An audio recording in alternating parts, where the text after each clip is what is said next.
morning. Good morning. May it please the court.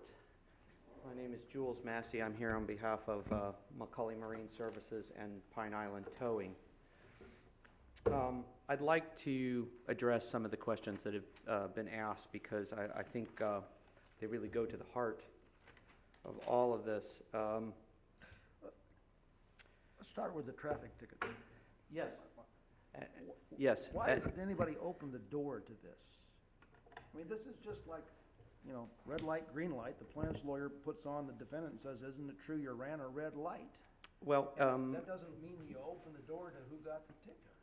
Yes, and actually there's something that I want to bring to the court's attention that's in the record that may change that. Okay. But first of all, I think the important thing when we're framing this is you asked the question that I've been asking all along, which is, what is the judge supposed to do in this circumstance? Because we have a very odd kind of chain of events. First off, we have 13 different points where the plaintiff's counsel argued this idea of a violation of different statutes of the CFRs, of the Army Corps of Engineer permit. That in itself, by itself, no. Is that something that opens the door? No, I don't think it does. But it started as early as voir dire and went all the way through the opening arguments.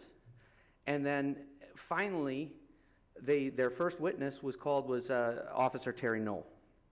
Now, what I've noticed in my brief is missing, and I apologize for this, but I want to bring it to the court's attention, that during the direct examination of Officer Knoll, plaintiff's counsel asked direct questions about, do you issue citations as a matter of course? This was in the record at, it's transcript volume 2, page 286, lines 10 through 12.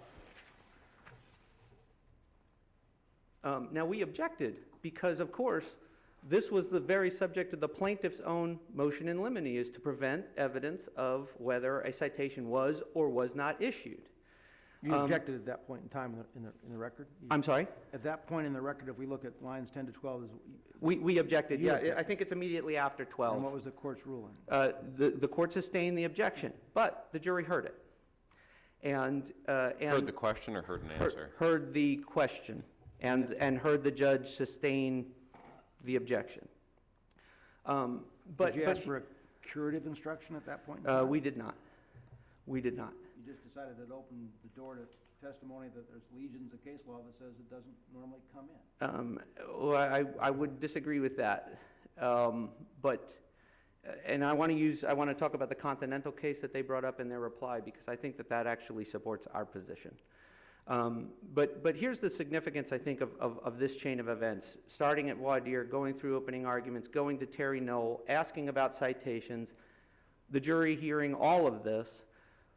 The question asked was specific to Terry Knoll. Did Terry Knoll issue any citations? That was the juror question. Terry Knoll, this was asked the next day before the next witness. So Terry Knoll was dismissed. There was no way to cure that. And I bring up the Continental baking case, which the appellant is relying on, because I think that really talks about this very situation, which is that the court in Continental baking, first of all, one of the things is that this case stands for that this is not an automatic cause for a new trial or cause for a mistrial. You have to look at it under the specific facts of each case, okay? And that's clear. The other thing that the court... So under special now, you have to prove by the preponderance of the evidence, I guess, that this error was harmless. The special case, which came down, at the end of last year, after all of this, puts the burden on the beneficiary of the error, which I would say is us. Mm-hmm. And we have to show that it's not reasonably probable that this affected the jury's... it affected the jury, not the result. okay? And that's another thing. Effect on the jury is really important in all of this, I think, because we have objective evidence that this instruction from the judge did not affect the jury. And help me out. How did you, what, because I tell you what's concerning is that's a pretty strong thing, whether you issued a citation, because this is up to the jury to make a determination, and for somebody now, oh, they got cited, that means, Okay, and or I not cited, I that means they haven't completely done agree. anything I wrong. completely agree that it is something that is a cause for concern. But equal cause for concern is when a juror comes out and asks that very question, and then it doesn't get answered, and that is directly. Well, if Why I would may, it have let been me- problematic just to say, Yeah. we can't answer that question, it's not relevant to what's Um, before you? Why well, would that have been a difficult thing? And I go to continental baking, just for that very answer, which is that the concern was what is the effect on the jury when there is this presented to them and they don't know the answer. And in fact, in Continental, the jury, not knowing that he had not been charged, could conclude that Terry was a bad actor, and failure to erase that conclusion from their minds would have caused significant damage to his credibility. It's the same reasoning. The same reasoning is that by not answering the question directly asked by the juror, that prejudices McCulley. That prejudices the party that never received any citation. And why does that prejudice us? Is because we're faced with the Pennsylvania rule presumption of fault, which is tantamount. It's not quite strict liability, but it's really darn close. And why does that affect us? Is because this is not evidence of negligence. It's a presumption of fault. Listen, one of the things in continental baking is that you have to look at what are the attorneys deliberately doing here. That was the goal all along of the plaintiff's case, was to get that presumption, because then they don't have to really prove their case. And that is exactly the prejudice that we were facing by having this unanswered question, this I think my partner called it the 1,000-pound white elephant in the room, which is that there's no direct answer, that there's no citation issued. I agree, though. I agree that it is an irrelevant fact. I think Mr. Rockenbach and I will agree on that. The problem was, in this position, in front of that jury that's asking questions, we were facing... If you would agree on that fact, when in closing argument, the plaintiff's lawyer argues this is really irrelevant to this case, you would have come back in your closing argument and either agreed with him, or you would have said nothing at least. But apparently you argued that it was a significant piece of evidence in this case. My partner in closing arguments... reminded, that's true. There is a mention that there was no citation issued. That is correct.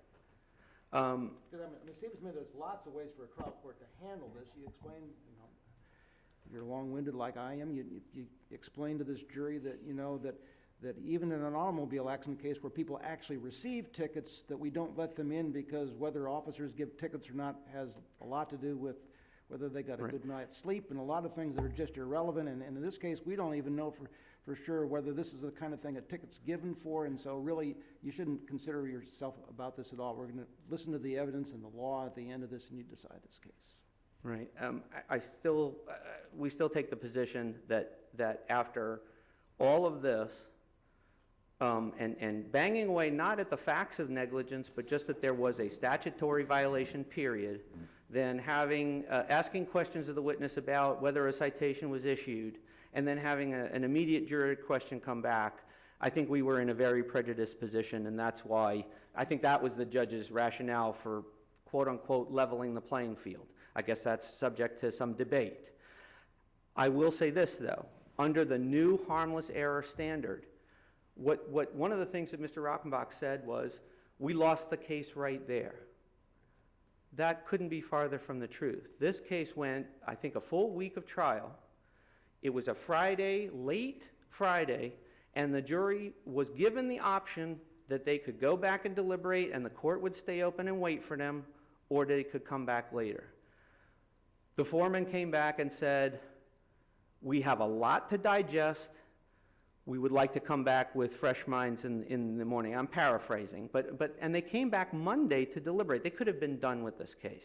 So if what they're saying is true, that they lost it and this was a foregone conclusion, I don't think that that's shown in the effect that it had on the jury. We have evidence of that. I guess the concern is, was that compounded in the closing argument? And that's troubling. How can we really sit here and say that that really didn't affect? I mean, closing argument, especially coming from the judge, and as I understand it, it's the court, it came from the court herself that said, you asked that question, came directed from there. That's troubling. Yeah. I think that if Terry Knoll had still been there, it might have been a different decision, but the fact that witness was gone and the jury was asking questions and there was really, I don't think any curative instruction would have fixed that. So again, I think we were facing the prejudice that they talk about in continental baking, and this was trying to solve that problem. We're about 11 minutes in. Why don't we talk a little bit about the expert witness? Okay, yes, thank you. This all started with an affidavit filed by Captain Richards that there was a funnel effect. This is not simply. I think again, Judge Altenburn, you asked the question: Is there something that increases the flow of the water that draws vessels into this? That's not what happened here. We had a jet ski up current of a down current boat that was docked at a permitted dock. The jet ski broke down, and I don't think you need an expert to know that if the current is going that way, it will take your jet ski towards the moored vessel if it's up current of it. That's what happened here. What? I mean, but I suppose the theory looking at this, and I'm not sure that it's that well tried, but that the fellow would not have gone underneath this with the current by itself, but that the combination, that the location of the tug and the angle of the barge was such that they create a heightened current that was enough to suck him under. Now, I don't know that this man was going to be able to testify to that. Well, he admitted he wasn't. He said, I'm not a hydrodynamics expert. He didn't do any calculations. He couldn't tell you the angle of the bow of the barge. He couldn't tell you how far off the dock was. He couldn't tell you the contours underneath. But yet he was there to say that this guy got sucked under the barge. Not that he eventually ended up under the barge, which is really all he could end up testifying to, which was a fact and evidence. I also think it's interesting that the 2.3 knots that Mr. Rockenbach is talking about, well, that's what our expert said. Richards was going to say it was 6 or 7 knots, and he's doing that just based on what Terry Knoll observed without taking any measurements himself. And as far as our expert actually went out to the site, actually took GPS readings. He testified that the navigable width of that waterway is 1,400 feet. And in fact, in summary judgment, Judge Moreland, took kind of the minimal distances. If you give the plaintiff the benefit of the doubt, the minimal distances, they still had 530 navigable feet to get around the barge. 530 feet, we're talking close to 2 football fields. A jet ski doesn't need much water. So this idea of this obstruction and this, at the end of the day, what Alan Richard was there to do was to support an opinion that this was a trap. And that was what was argued by plaintiff's counsel in closing. This was a trap. The warn issue as compared to the navigable width.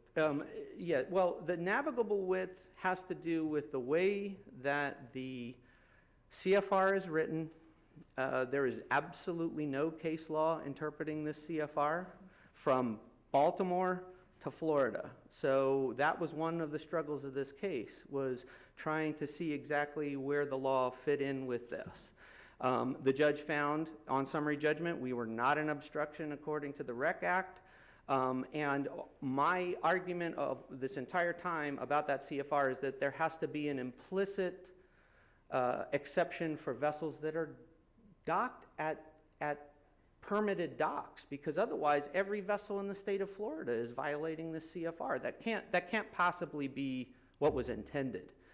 But as far as it being a trap, you would have to have more than simply the barge was there. And that's the argument in the American Rivers case, which we've always been raising. We raised it on summary judgment. We'll raise it now, which is that when you have a vessel that's not under command, just drifting down with the current, and it happens to come in contact with another vessel, causing an elision, causing damage, causing death, it's not simply because that boat was there, permitted or not. And that's what the American Rivers case stands for, is that there was unpermitted barges sticking out into the waterway. But the court found that that couldn't be the proximate cause because we had an out-of-control boat just coming down the river, that this didn't fit the substantial and material proximate cause necessary to trigger, of all things, the Pennsylvania rule. And it was found that even though there was no permit, it didn't matter because it wasn't a legal cause. That's precisely what happened here. We had an up-current vessel drift down on a docked boat. And it was properly permitted, it was properly moored, but even if it wasn't, that's not what caused this incident. What they wanted to use Alan Richard for was to somehow say that it was like a roach motel. Somebody gets in, but you can't get out. That's not what happened. You had two other guys in the water. They got out. And was it dangerous? Is it dangerous to swim in a current and get tired? Yes, it is. But there is nothing that Alan Richard could opine about what kind of forces were involved to drag somebody, as they keep saying, in a life jacket. And by the way, I don't believe that it was ever proven that you can't drown in a life jacket. I think you can. The issue about whether or not, when there were things said, whether or not they could have been moved, the question about could you have moved the barge and the tow, that line of yes, it was never an issue that could you have anchored the barge somewhere else. Yes, what they're trying to do is show as evidence of negligence that we ended up moving the barge, which was actually at Manatee County's request. We moved the barge away from that dock. Part of that, I think, was because of the press. But in any event, they wanted to bring in evidence of a subsequent remedial measure. And there wasn't any relevance to, you hadn't said it wasn't feasible or that you weren't the owners or anything. Right. No issue of control. No, that was never contested. Okay. So.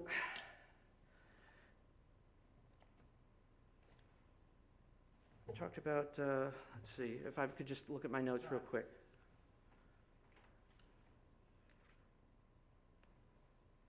To talk about also, I think one thing that's fairly clear now, it wasn't really clear at the time. It appears that Daubert is actually retroactive. And Third District said that. Yes. We haven't said that. No, well, okay. Is it substantive law? Well, not according to Perez v. Bell South. Has Florida Supreme Court adopted it? Not yet, no. But I think... We'll worry about if it's retroactive as procedural law if and when the Florida Supreme Court adopts that rule. Okay, fair enough. Okay.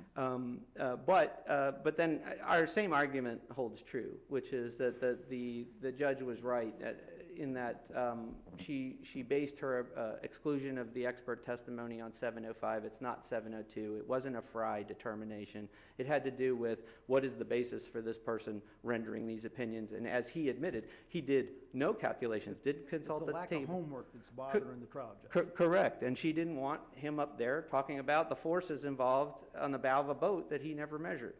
So, You got about another minute.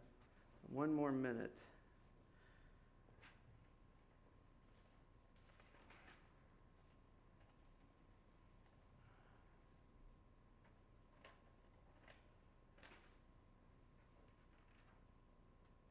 I just want to point out one thing.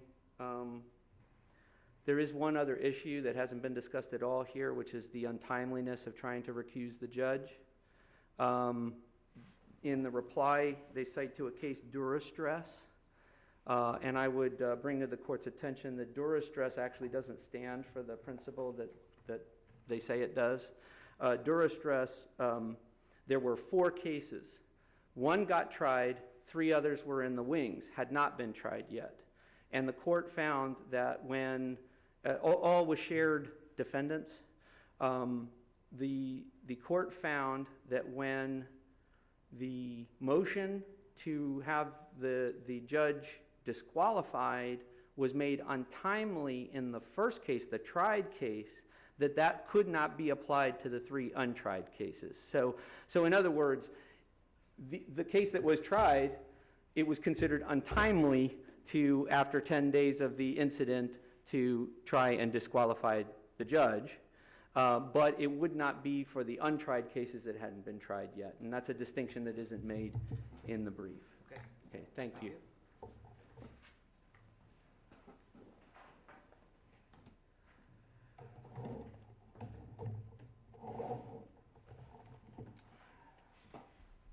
You've got about 3 minutes. All right, thank you. I will hopefully not take all 3 of them. First, that issue about Mr. Berthasell talked about the earlier in the trial, plaintiff's counsel had mentioned a citation. That has to do with a discussion. This is on pages, it starts on 285 really, goes on to 286, but it has to do with the fact that Officer Knowles actually ran into Mr. Medina, he's the decedent here, actually ran into him earlier in the day and stopped him for going too fast. And Officer Knowles said that he explained that he just gave Mr. Medina a warning and didn't give him a ticket. And then the question was on, this is on page 286, do you make contact at that location with folks that are from out of town? Yes, sir. Do you issue, if somebody is from out of town and they're going a little fast in a manatee zone, do you issue citations as a matter of course? Objection, relevance, sustained, and that's the end of it. So the question had to do with, do you treat out-of-towners differently than local people? And it was all in the context of Mr. Medina and their contact earlier in the day. So it had nothing to do with, it didn't imply that there was some citation issue. It was the end of the day on day, whatever, I guess day 2, and then the ticket question came on day 3 toward the, I think the middle of that day. There are no timestamps on this trial record for some reason. The counsel talked about how their expert said 2.3 knots and ours said 6.6 to 7 knots. You want to ask me a question, go ahead. Yeah, I suddenly realized I've been assuming all along that the juror's question was about a ticket to McCulley Marine or someone on that side. Was the question about a ticket to someone other than McCulley Marine? Well, I guess it could have been Mr. Medina, but I don't know. The question was whether did anyone receive a citation for, but, and counsel, I saw that in the record also that plaintiff's trial counsel at that point suggested to the jury that. Yeah, it says here, did Officer Terry Knoll or any other law enforcement officer write a ticket to the captain or owner of the vessel citing the law that was broken? Okay. And 435, at 435, Judge Kazam, iPads are great. I was just able to look at the whole trial record. I loved it. Never could do that before. The page 435, lines 4 through 11, this is where plaintiff's counsel told the court that is a question I don't think you can answer. So the suggestion was to not answer it. The remedial measures issue, that issue, that evidence, and the 90.407 says that the evidence can be admitted if it's for other purposes and suggests control, ownership, feasibility, but it doesn't limit it to those. And one of the issues in the CFR 162.65 is whether the stoppage is necessary. And our position was that the fact that they could move that vessel and still get the job done means that it was not necessary to be there to begin with. All right. And then with regard to the disqualification being, it was timely. This is a frog boiling situation. You know, should the frog have filed a motion at 110 degrees, or is 115 okay, or 130, or whatever? But you know, during the course of a trial, there are a lot of things going on, and at the end of it, you have a chance to breathe and say, okay, I see what happened, and file the motion. We had 10 days. We did it in 7. Thank you. We will shift now to round 2. I get to stay up here. Yay. We have shifted other lawyers in this? I'm going to try to make this one very quick, because the trial judge entered summary judgment in favor of Manatee County, finding that there was no evidence of control. And in making that decision, the judge relied exclusively on the affidavit of Mr. Alan Lai Hip. He was the employee at Manatee County who was in charge of such things as this reef project. In any event, his affidavit, he said 3 things. He said, I didn't tell them to moor the vessel there. I wasn't there when it happened. And I didn't tell them it wasn't there. And I didn't know that it had been done.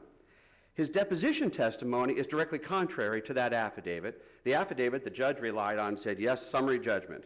The deposition testimony, he said that, this is page 46, 47 of his deposition, which was filed, I can't remember the record site, I'm sorry, that Mr. McCulley told Mr. Hip that the barge would be there before the weekend, either on Thursday or Friday, the 2nd or 3rd.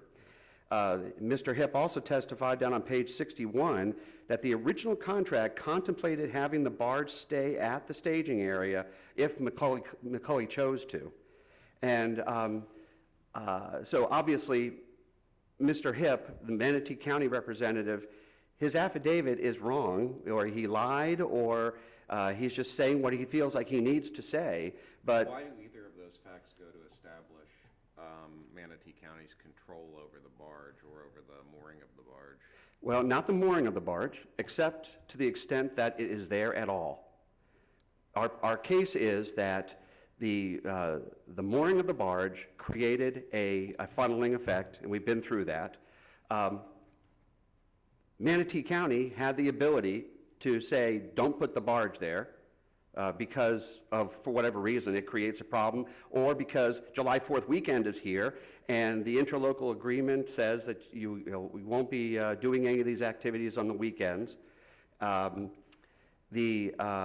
so they had control over, and Mr. Hip even admits, and later in his deposition, he says, we're the owner of the staging facility. We have the ability to tell people to use it or not use it, and if somebody, he said that there's unauthorized use, he tells people to go away. But this was an authorized use. So your theory is that the negligent act was the fact that the tug and barge were tied to the seawall docking facility at all. So that's what your reply to Yes. said. It is there, that's right, because it created that funneling effect. And so under no circumstance, it was going to be negligence upon the part of the county to let a barge be moored there. So I guess my reply brief overstates it, because what it should say, not at all, but on that weekend where there are so many jet skis, the interlocal agreement recognizes that we shouldn't do this on the weekend or holidays, because it's dangerous. There's 100 people out there, and having a barge out there, you know. Why do we say that? Yeah. Excuse Why do me? we know that the interlocal agreement was written for that purpose? I mean, that. Well, Actually, how do I know? It goes back to 1985 or something like that, doesn't it? That's true. It was way back? And well, it's there for. I mean, I'm guessing that they were concerned with safety. Most government officials are concerned with safety, and they don't want the barge to be there to make things unsafe. So they say, don't bring it there. And I know there's an argument that interlocal agreement doesn't apply because it was amended in 1997, but that amendment only applies while construction activities are taking place. Another thing that Mr. Hip testified to is that the construction activities didn't start, the project didn't even get started until the following week. So, I mean, They had this barge there for no reason whatsoever, just because it was convenient to put there, and they were going to start the project the following week. So the 1997 interlocal amendment does not apply. It doesn't give them that out. They violated it. They violated the permit for building the reef. So those factors show that Manatee County has culpability, and they had control. And the trial judge decided this issue solely on, decided that to give them summary judgment based only on the issue of control. She decided that there's no evidence that Manatee County had the control, and that the evidence was one-sided, that McCulley moored there on its own volition. And that is just not true. Mr. Hipp's testimony says that that's not true. Thank you.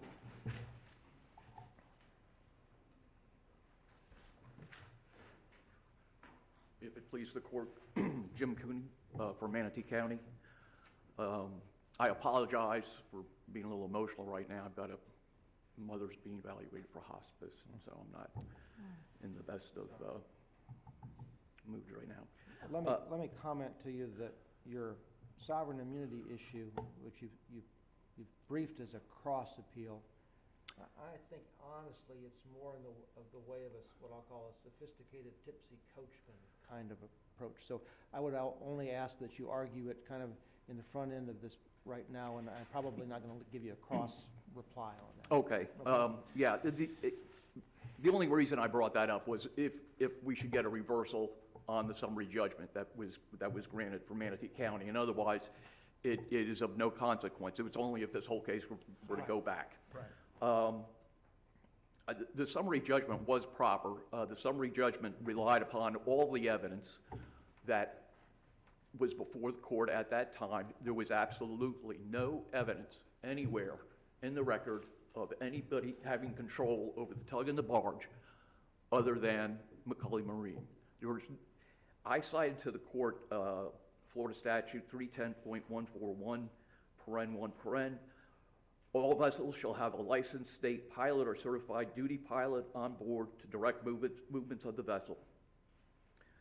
When underway upon navigable waters of the bays in the state, and it goes on and talks about vessels drawing less than 7 feet are included, and in the record here I've cited to the point that the barge did have 7 feet of draw. Clearly the only one who could control the movements of this vessel in the waterways was the captain. There was nobody with Manatee County who had the authority. All Manatee County had done was awarded them a contract, and that contract was for the reef building project, which had to be performed in a certain period of time. I think there was a couple of months during which it had to be completed. There is absolutely no evidence of Manatee County even having the ability to control the tug or the barge. They were allowed to use, they weren't told to use that barge loading facility for any other reason than for loading activities, but they weren't restricted on using it. It was appropriate under the 1997 amendment to the local agreement for them to be there, and because of the special project, it was a grant project. Mr. LaHip's testimony is consistent with his affidavit and consistent with everybody else's testimony. I'm trying to think when, I think it was Captain Hollingsworth went up there with another employee. They happened to run into Alan LaHip up at that time, and they just had casual conversation with regard to when they thought they could get around to things. They talked about problems that they might have while they were still doing the Marco Island project, and they were just made some estimates about when they thought they might be getting up there to start the project. The captain also testified that he thought that the mooring at that place was the safest place. And that's the reason why he was moored there, that he thought it was far more dangerous to be out in the open waters with all the boating traffic that might be going on. So there was absolutely no record evidence of Manatee County having any ability to control the tug and the barge, or having done so. In fact, they weren't even aware that it was there until afterwards. So I think I'll just leave it at that. Okay, thank you.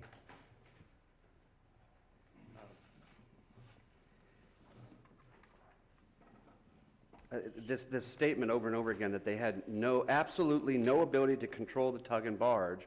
I'm talking about the control of the facility, not the tug and barge. Nobody's talking about how to drive a tug and barge, and this didn't happen when the tug and barge was being driven by the captain. It happened when it was tied up to Manatee County's facility, and yes, there is evidence of it. What McCulley calls a subsequent remedial measure, moving the tug later, is evidence that Manatee County had control, because Manatee... Why is that, though? I mean, why is a party to a contract bargaining for and paying extra for some accommodation that's not specified in the contract after the fact evidence of control at the time? I mean, I could negotiate anything with somebody after the fact. Why does that establish the ability to control the details of the contractor's work at the time of the incident? You were looking at it from a contract perspective, and I'm looking at it from the perspective of Manatee County deciding what the testimony was, is that they decided that they didn't want it there anymore, so they went down, they called Mr. McCulley and told him to move the tug and barge, and there was a negotiation, because as Mr. Hipp testified earlier, the contract contemplated that Mr. McCulley would be allowed to dock his tug and barge there. So they had to pay him extra because it increased the cost. He has to put the tug and barge someplace. So Manatee County was saving money by having the tug and barge put at their facility over the 4th of July weekend. And so it is relevant. It shows that, number one, they had control because they had the ability to call Mr. McCulley and say, move your tug and barge. And he objected. He said, I don't want to. And they said, I don't care. Do it anyway. That's control. But then doesn't any party to a contract with an independent contractor always have the ability to control the contractor's work if it could pay extra for some accommodation that wasn't in the original scope of the work?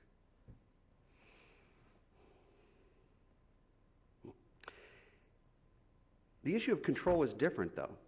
If Manatee County truly had no control, and the testimony, I have to remind you, is that the testimony was that McCulley didn't want to do this. Okay, they didn't want to move. But if Manatee County truly had no control, then McCulley could have just said, no. Done. And that's not what happened. So that would be an issue of fact, at the very least, that the jury could decide whether it was that Manatee County has control or not. But also, Mr. Hipp testified that they have control. He said they had control. They have absolute control. They can remove anybody anytime they want. If an authorized user, he complained that some of the barging companies will tie up to the facility when they're not supposed to, and he has to shoo them away.